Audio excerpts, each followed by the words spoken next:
నమస్తే శ్రీమాత్రే నమః శ్రీకృష్ణాయ నమః ఆదిత్యాయ సోమాయ మంగళాయ బుధాయ చ గురు శుక్ర శనిభ్యశ్చ రాహవే కేతవే నమః. అంటే మనకి ఖగోళంలో నవగ్రహాలు ఉన్న విషయం అందరికీ తెలిసిందే. కానీ ఈ నవగ్రహాలు అనేవి ప్రతిరోజు మనకి చలనాలు చేస్తూ ఉంటాయి. ఒక రాశి నుంచి ఇంకొక రాశిలోకి వెళ్తాయి, ఒక స్థితి నుంచి ఇంకొక స్థితిలోకి వెళ్తాయి. ఒక్కొక్కసారి మనకి ఈ గ్రహాలు సంయోగం కూడా చెందుతూ ఉంటాయి. 2 గ్రహాలు, ఒక్కొక్కసారి 6 గ్రహాలు, ఒక్కొక్కసారి 5 గ్రహాలు, ఇలా రకరకాల సంయోగాలు జరుగుతూ ఉండడం వల్ల మనకేంటంటే కొన్ని కొన్ని స్థితులు అనేవి ఏర్పడుతూ ఉంటాయి. ఈ స్థితులలో మనకి ఇప్పుడు సెప్టెంబర్లో మనకి గజకేసరి అనే రాజయోగం ఏర్పడబోతోంది. అయితే ఈ గజకేసరి రాజయోగం అంటే ఏంటి? గజం అంటే అందరికీ తెలుసు ఏనుగు, మరి కేసరి అంటే అందరికీ తెలుసు సింహము. అయితే వీళ్ళిద్దరి కలయిక ఏమిటి అని అనుకోవచ్చు. అంటే గజకేసరి రాజయోగం అనేది యోగాలలోకెల్లా అత్యంత మహోన్నతమైనటువంటి రాజయోగం అనమాట.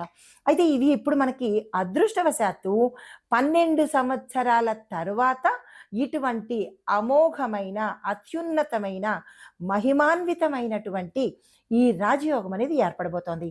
అయితే మరి జ్యోతిష శాస్త్ర ప్రకారము ఈ రాజయోగానికి ఖగోళానికి ఏమిటి సంబంధము అంటే కనుక, జ్యోతిష శాస్త్రంలో చంద్రుడు మనఃకారకుడు. అంటే ఒక్కొక్క గ్రహానికి ఒక్కొక్క విశిష్టత ఉంది. చంద్రుడు మనసుకు, సౌఖ్యానికి, ప్రజ్ఞాపాఠవాలకి అధిపతి అనమాట.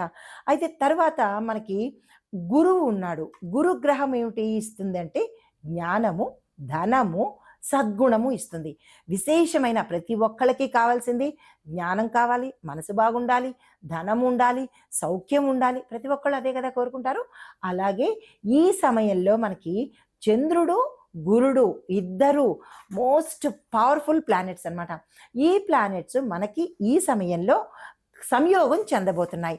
అయితే ఈ సంయోగం ఏర్పడే సమయము ముఖ్యంగా చంద్రుడి యొక్క కేంద్ర స్థానాలైనటువంటి 1, 4, 7, 10 ఈ స్థానాలు గురువుకు కూడా యుతి కలిశాయి. ఇంకా విశేషమైనదనమాట. అయితే దీని దృష్టి కేంద్ర స్థానంలో ఏర్పడే ఈ యోగంకి గజకేసరి యోగము అంటారన్నమాట. గజము అంటే బలాన్ని తెలిపేది. ఏనుగు బలానికి కదా ప్రతీక. కేసరి అంటే దేనికి ప్రతీక? ధైర్యానికి, ప్రజ్ఞకి, పాటవానికి, ప్రతాపానికి, విజయానికి, దీంతో పాటు సకల సద్గుణాలకు ప్రతీక కేసరి అనగా సింహం అనమాట. రారాజుల్లో కల్లా రాజు, జంతువులలో రాజు కేసరి అనమాట. సో అలాంటి గజము, కేసరి కలిగినటువంటి ఈ యొక్క యోగము గజకేసరి యోగం అనమాట. అయితే ఇది ఈసారి రావడంలో ప్రత్యేకత ఏమిటి అంటే కనుక 12 సంవత్సరాల తర్వాత చంద్రుడు మిథున రాశిలోకి సంచారం చేస్తున్నాడు. దాంతోపాటు గురుతో యతి అవుతున్నాడు. దీనివల్ల ఏంటంటే అత్యంత మహిమాన్వితంతో పాటు మనకి ఇప్పుడు పితృపక్షాల కాలం అవ్వడం వల్ల ఈ యొక్క రాజయోగము అత్యంత శక్తివంతంగా పరిణమించబోతోంది. అయితే ఈ సమయంలో, ఈ పితృపక్షాల సమయంలో మరి మనం చేసే ఏ మంచి కర్మైనా సరే, ఆ దానాలు కానీ, తర్పణాలు కానీ, పిండాలు వదలడం కానీ, లేదంటే జపాలు కానీ, తపాలు కానీ, హోమాలు కానీ, ఇలా మనం ఏదైతే మంచి చేస్తామో ఆ మంచి అంతా కూడా 1000 రెట్లు మనకి ఫలితాన్ని ఇవ్వబోతోంది. అలాగే చెడు కూడా, ఏదైతే చెడు చేస్తామో ఆ చెడు కూడా 1000 ఫలితాన్ని ఇవ్వబోతోంది. అది గజకేసరి రాజయోగము పితృ రోజుల్లో రావడము. అయితే గురువు జ్ఞానానికి, సద్గుణానికి, ధనానికి, విద్యకి, సంతానానికి కూడా అధిపతి. మరి చంద్రుడు మనసు, సౌఖ్యము, ప్రజలు, కరుణ, స్త్రీ, తల్లి ఇలాంటి వాటికి అధిపతి. మరి వీరిద్దరి యొక్క సంయోగం వల్ల ఏమి ఏర్పడుతుంది అంటే అన్ని సకలాలు ఏర్పడతాయి. అయితే మరి ఆధ్యాత్మిక దృక్కోణం ప్రకారం చూసినట్టయితే కనుక పితృపక్షంలో ఈ యోగం ఏర్పడడం వల్ల పితృదేవతలకు విశేషమైన శక్తి వచ్చి వాళ్ళ యొక్క ఆశీస్సులు మనకి ఉండడం వల్ల ప్రతి పని సులువుగా ఉంటుంది, ప్రతి దాంట్లోనూ విజయం ఏర్పడుతుంది. మరి పితృశాంతి పొందిన వాళ్ళ ఇంట్లో ఏమిటయ్యా ఉంటుందంటే ఆరోగ్యము, విద్య, సంతానము, ఐశ్వర్యము, ఆర్థికాభివృద్ధి. మరి ప్రతి మనిషికి కావాల్సింది ఇవే కదా. అయితే ఆధ్యాత్మిక పరంగా పితృదేవతల యొక్క అనుగ్రహంతో పాటు దేవదేవతల యొక్క నవగ్రహాల యొక్క అనుగ్రహం కూడా మనకి ఈ సమయంలో రాబోతోంది. అయితే మరి ఫలితాలు ఎలా ఉండబోతున్నాయి? ఆ ఫలితాలు ఏ ఏ రాసులకు ఎక్కువగా ఉంటుంది, ఏ ఏ రాసులకు తక్కువగా ఉంటుంది, ఏ ఏ రాసులు పీడించబడతాయి అనే అంశాలను మనము సవివరంగా తెలుసుకుందాము. అయితే ఇప్పుడు ముందుగా ఏ ఏ రాసులకు అత్యంత సౌభాగ్యాలను, భోగభాగ్యాలను, అత్యంత విశేషమైన ఫలితాలను ఇచ్చే రాసులు ఏమిటయ్యా అంటే మిథున, తుల, కుంభ, కర్కాటక, మీన రాసులకు వీరి యోగము అపూర్వము, అమోఘము. అయితే అత్యంత శుభప్రదం కూడా. అయితే మరి వీరికి ఏమిటి ఇస్తున్నాడయ్యా అంటే కనుక విద్య, వ్యాపారాభివృద్ధి, ఆర్థికాభివృద్ధి, కుటుంబ సౌఖ్యము, సంతాన సౌఖ్యము, దాంపత్య సౌఖ్యాన్ని ఈ సమయంలో ఈ రాశుల వాళ్ళు పొందబోతున్నారు. అయితే మరి కొద్ది ఫలితాలు ఇచ్చే రాశులు ఏమిటి అంటే కనుక మేష, ధనుస్సు ఈ 2 రాశుల వారికి ఉద్యోగము, రాజకీయ నాయకత్వము, గౌరవాన్ని ఇస్తున్నాడు. సరే, మరి అత్యంత పీడించే రాశులు, బాధపడే రాశులు కూడా తెలుసుకోవాలి కదా. ఈ చెప్పే రాశుల వారు చాలా చాలా జాగ్రత్తగా పరిహారాలు పాటించుకొని, నేను చెప్పిన విధి విధానాలను చూసుకొని జాగ్రత్తగా ఉండే ప్రయత్నం చేసుకోండి. అయితే అత్యంత జాగ్రత్తగా ఉండవలసిన రాశులు వాళ్ళు వృషభ, సింహ, వృశ్చిక, మకర రాశుల వాళ్ళు. ఈ రాశుల వాళ్ళు ఆర్థిక వ్యవహారాలు చేసేటప్పుడు, ధన లావాదేవీలు చేసేటప్పుడు, ధనపరంగా ఏవైనా ట్రాన్సాక్షన్స్ చేసేయడం కానీ, ఇన్వెస్ట్మెంట్ చేయడం కానీ, ఈ డబ్బు పరంగా తీసుకోవాల్సిన జాగ్రత్తలు తప్పనిసరిగా తీసుకోవాలి. ఇది ప్రథమంగా. మరి అనవసరమైన ఖర్చులు, ఆరోగ్య సమస్యలు కూడా వచ్చే అవకాశం కనబడుతోంది. ఈ 2 విషయాల్లోనూ ఇందాక నేను చెప్పిన వృషభ, సింహ, వృశ్చిక, మకర రాశుల వాళ్ళు జాగ్రత్తలు తీసుకోండి. అయితే ఈ రాశుల వారు కూడా పితృకర్మ సమర్పణతో చేసినట్టయితే కనుక, ఇవి పితృపక్షాల రోజులే కదా, ఈ సమయంలో నేను చెప్పిన దానాలు కానీ, తర్పణాలు కానీ, పిండాలు వదలడం కానీ, లేదా జపాలు కానీ చేసుకున్నట్టయితే కనుక ఈ యొక్క తీవ్రతను తట్టుకొనడంతో పాటు తగ్గించుకునే అవకాశం కూడా మనకి గ్రహాల అదే జ్యోతిష శాస్త్రము అందించింది. మన పితృదేవతల యొక్క అనుగ్రహం కూడా ఈ రకంగా చెప్పబడింది. అయితే మరి ఈ సమయంలో ఏమి చెయ్యాలి, ఎలా చెయ్యాలి అనే అంశాలను తెలియపరుస్తూ మేషాది ద్వాదశ రాశుల వారికి ఒక్కొక్క రాశి వారికి ఎలా ఉండబోతోందో అనే అంశాలను తెలియపరుస్తాను. వృశ్చిక రాశి. మరి ఈ వృశ్చిక రాశి వాళ్ళకి ఈ సమయంలో, ఈ పితృపక్షాల సమయంలో, ఈ గజకేసరి రాజయోగంలో ఏ స్థానంలోకి వస్తున్నాడు అంటే కనుక అష్టమ స్థానంలో ఏర్పడుతోంది. కాబట్టి చాలా చాలా చాలా జాగ్రత్తగా ఉండాలి. అంటే మీకు ఫలితాలు చాలా తక్కువ స్థాయిలో ఉన్నాయి. పర్సంటేజ్లో చెప్పాలి అంటే 18% మాత్రమే శుభం కలిగేటట్టుగాను, మిగిలిన శాతం మీకు కొంత ఇబ్బందికరంగానే ఉండేటట్టుగా గోచరిస్తోంది. అయినప్పటికీ విచారించకండి. మనకి ప్రతి సమస్యకి ఒక పరిష్కారం ఉంటుంది కదా, అవి చెప్తాను. ఆ పరిహారాలు పాటించుకునే ప్రయత్నం చేసుకోండి. అయితే అనుకోని ఖర్చులు వస్తాయి. దాన్ని మీరు కంట్రోల్ చేసుకుని ఏ ఖర్చు మనకి అవసరము అనేది ఒక ప్రణాళిక వేసుకుని దాన్ని తగ్గించుకునే ప్రయత్నం చేసుకోండి. ఆరోగ్య సమస్యలు వచ్చే అవకాశం కూడా చాలా ఎక్కువ కనబడుతోంది. ఆరోగ్యం పట్ల శ్రద్ధ తీసుకోండి. ఆహార వ్యవహారాలలో జాగ్రత్తలు పాటించుకునే ప్రయత్నం చేసుకోండి.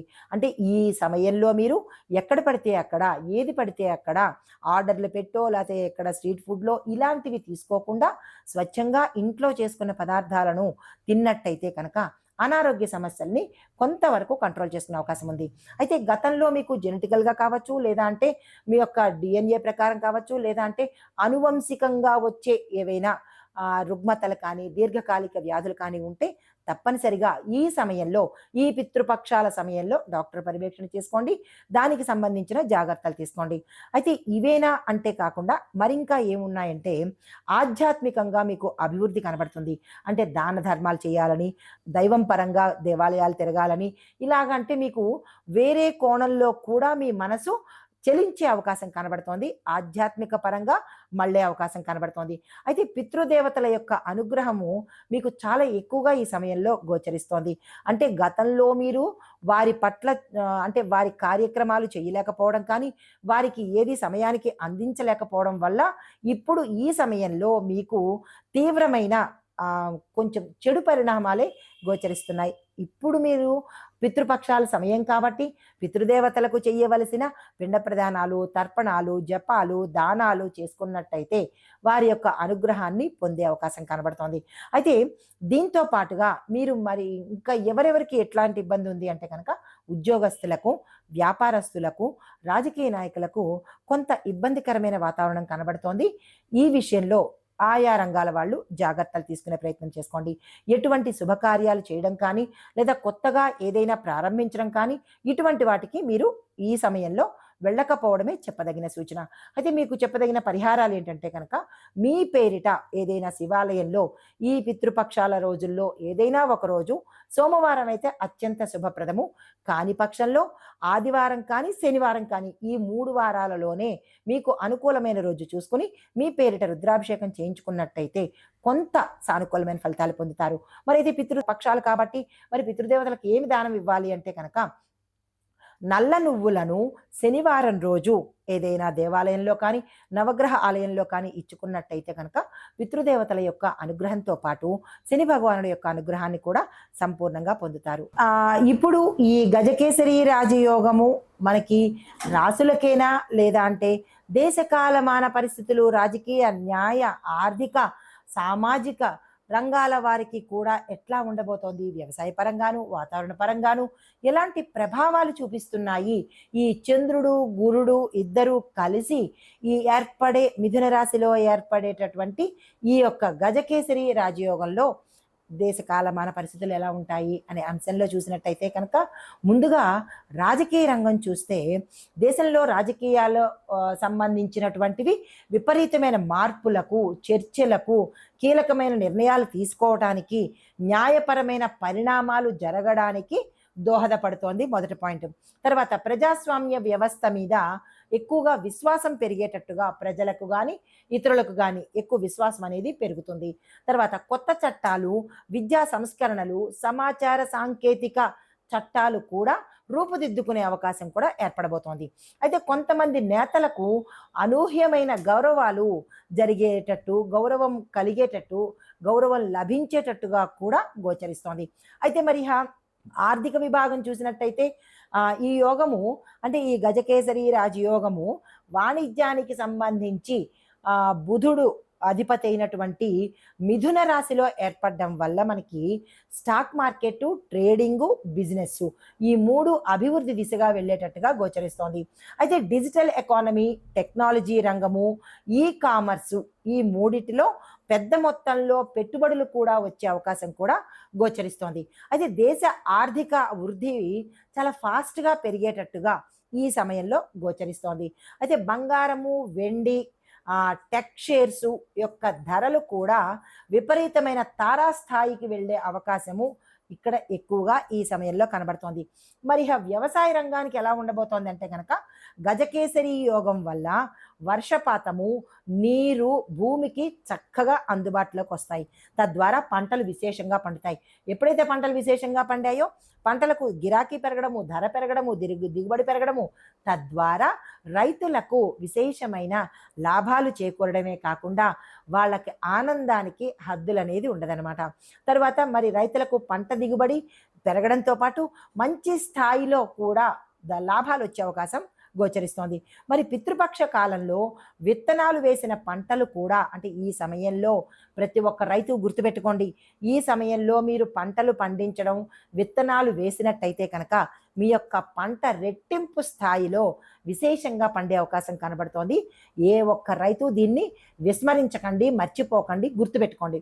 తర్వాత వ్యవసాయ రంగంలో ప్రభుత్వ పథకాలకు సంబంధించి రైతులకు అనుకూలంగా ఉండేటట్టుగా చట్టాలు ఏర్పాటు చేస్తున్నాయి. తరువాత సామాజిక రంగం చూసుకున్నట్టయితే కనుక ప్రజల్లో ఐక్యత, సదాచారాలు పాటించడము, దాతృత్వం పెరగడము, దైవభక్తి పెరగడము, ఇలాంటి మంచి ధార్మికంగా ప్రజలు ఉండేందుకు ఈ సమయం చాలా చక్కగా ఉంటుంది. పూజలు, వ్రతాలు, నోములు, పితృతర్పణాలు, దానాలు, ఇంకా ఒకటేంటి జపాలు, హోమాలు, ఇలాగా ప్రపంచం అంతా మనకి అంటే ఈ దేశం అంతా కూడా చక్కగా ఉండే అవకాశం కనబడుతోంది. పితృపక్షం కావడం వల్ల అనేక కుటుంబాలు పితృకర్మలు ఆచరిస్తూ ఆధ్యాత్మికంగా ముందుకు వెళ్ళేటట్టుగా సామాజికంగా చాలా చక్కగా ఉండబోతోంది. దాన ధర్మాలు, సేవా కార్యక్రమాలు, గోపూజలు, అన్నదానాలు విశేషంగా పెరగబోతున్నాయి. అయితే మీడియా, సోషల్ మీడియా ద్వారా సానుకూలమైన చర్చలు కూడా మనుషుల మధ్య జరిగే అవకాశం కూడా ఈ సమయంలో గోచరిస్తోంది. అయితే మరి విద్యా సాంకేతిక రంగంలో ఎలాంటి మార్పులు వస్తాయి అంటే కనుక విద్యార్థులకు ఇది ఒక అద్భుతమైన సమయము. కేజీ నుంచి పీజీ విద్యార్థులందరికీ కూడా ఈ సమయం చాలా చక్కని సమయము. ఈ ఈ విద్యార్థులు ఈ సమయాన్ని అస్సలు ఒక్క నిమిషం కూడా వృధా చేసుకోకండి. పరీక్షల్లో విజయాలు, ఉన్నత విద్యకు అవకాశాలు, స్థాన చలనాలు అనగా మీరు ఈ దేశంలో కాకుండా వేరే దేశంలో చదవడానికి సమయము ఇది అనుకూలంగా ఉండబోతోంది. తర్వాత దేశవ్యాప్తంగా మనకి కొత్త విద్యా విధానాలు కూడా ఏర్పాటు చేయబోతున్నారు. టెక్నాలజీ ఆధారిత విద్యా సంస్కరణలు కూడా ప్రవేశపెట్టడానికి ఈ సమయంలో మనకి కొన్ని మార్పులు కూడా జరగబోతున్నాయి. సైన్సు, రీసెర్చ్, డిజిటల్ లెర్నింగ్ ఈ రంగాలలో కూడా విశేషమైన అభివృద్ధి కనబడుతోంది. కొత్త టెక్నాలజీ పేటెంట్లు, ఆవిష్కరణలు కూడా మనకి వెలుగులోకి వచ్చే అవకాశం కనబడుతోంది. ఇది విద్యాపరంగా. మరి ఆధ్యాత్మిక ప్రభావం ఎలా ఉండబోతోంది ఈ గజకేసరి రాజయోగం మీద? ఈ యోగంలో పితృపక్ష సమయంలో ఏర్పడడం వల్ల దేశవ్యాప్తంగా యజ్ఞాలు, యాగాలు, పితృకర్మలు, గోపూజలు, ఇందాక మనం చెప్పుకున్నట్టుగా దానాలు విస్తృతంగా జరిగే అవకాశాలు కనబడుతున్నాయి. దేవాలయాలు, పుణ్యక్షేత్రాలు జనసందోహంతో నిండిపోతూ భక్తి భావంలో, భక్తి సముద్రంలో మునిగిపోయే అవకాశం కనబడుతోంది. అయితే విష్ణువుకి, శివుడికి, గణపతికి ఆరాధనలు, పూజలు ఎక్కువగా అయ్యే అవకాశము ఈ సమయంలో కనబడుతోంది. అయితే ఓవరాల్గా చెప్పుకోవడం ఏంటంటే కనుక ఈ గజకేసరి రాజయోగము పితృపక్షాల్లో మనకి సెప్టెంబర్ మాసంలో జరగడం వల్ల ఈ సెప్టెంబర్ మాసం మొత్తం కూడా దేశకాలమాన పరిస్థితులు, ప్రజలు, అన్ని రాశుల వాళ్ళు, కొంతమంది తప్ప అన్ని రాశుల వాళ్ళు చాలా విశేషమైన ఆధ్యాత్మిక చింతన, లాభాలతోనూ చాలా చక్కగా ఉండబోతున్నారు. అయితే కొన్ని ముఖ్యమైన పాయింట్లో చెప్పుకోవాలంటే కనుక రాజకీయంలో స్థిరత్వం ఏర్పడుతుంది, ఆర్థికమైన వృద్ధి కనబడుతుంది, వ్యవసాయంలో సాఫల్యం కనబడుతోంది, సాంఘికంగా కూడా దాతృత్వము, అభివృద్ధి కనబడుతోంది. విద్యా, టెక్నాలజీ రంగాలలో విప్లవాత్మకమైనటువంటి మార్పులు కూడా వచ్చే అవకాశం కనబడుతోంది. నిజంగా దేశం మొత్తానికి చెప్పాలంటే కనుక ఈ పితృదేవతల అనుగ్రహంతో, ఆశీస్సులతో కూడినటువంటి ఈ సమయాన్ని ఏ ఒక్కరూ వృధా చేసుకోకుండా పితృదేవతల ఆశీస్సులు, ఏ దేవతల ఆశీస్సుల కన్నా మెరుగైనది పితృదేవతల ఆశీస్సులు కాబట్టి వారి యొక్క అనుగ్రహం ప్రతి ఒక్కళ్ళు పొందాలి అని కోరుకుంటూ నమస్తే.